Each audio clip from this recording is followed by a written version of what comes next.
Hello guys, this is Dear and this time on How Doctor Who Works, we are looking at The Impossible Planet. This is the first part to a two-parter that seems to be very underrated and very overlooked by many people because the finale for this series is so flipping good that, and after what I thought was amazing two-parter previously, and then there was the Idiot's Lantern that wasn't as good. I think this is probably what the lower point in the series. But these two episodes generally get classed as the low point, and they're not really that bad. They're quite entertaining, and today I'm going to be looking at them. There's a great opening right at the beginning of this episode, when we have many questions that we don't understand about, but that we don't have the answers to in this first couple of minutes before the titles roll. So we get to grips with the idea of them being underneath,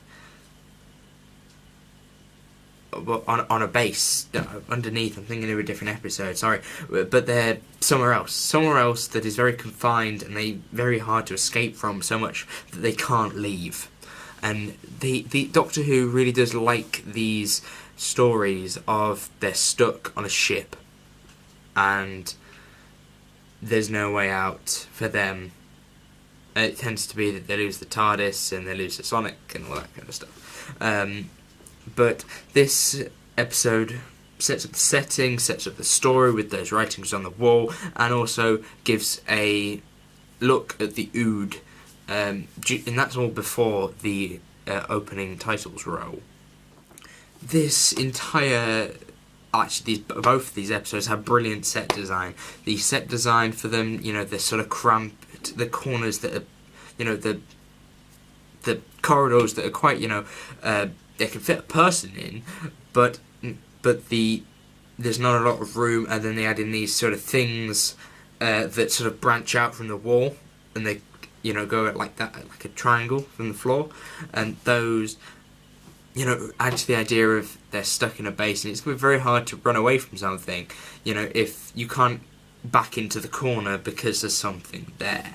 That didn't really that made more sense in my head.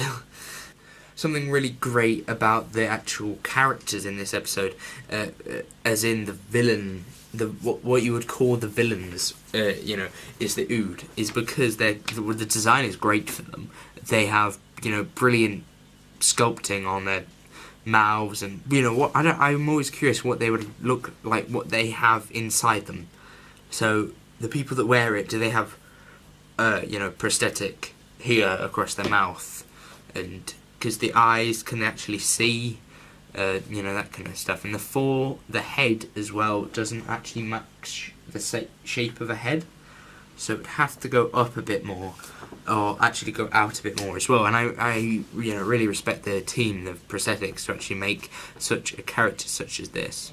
As I mentioned previously, this episode is very contained. It all takes place in this one area, apart from the ending part, but especially the shots when you see them, that they are, especially when we see the 10th Doctor going down into that, pit, and you see nothing. It is him alone, isolated, and he's the only thing in that shot, and that really shows how contained this episode is, and how lonely they are up there, which makes the episode spookier.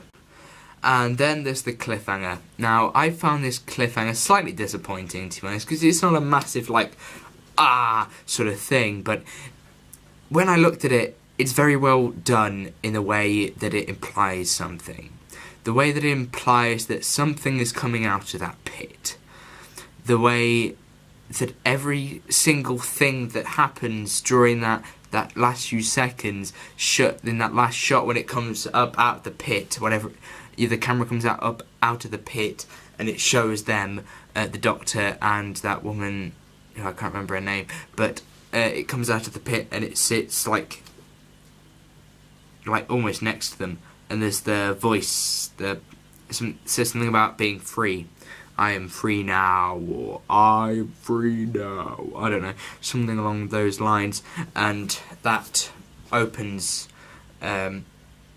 That ends the episode to then open it for the next week, which then actually, we'll get on to that next time. So, sorry, I just had to like edit this in here.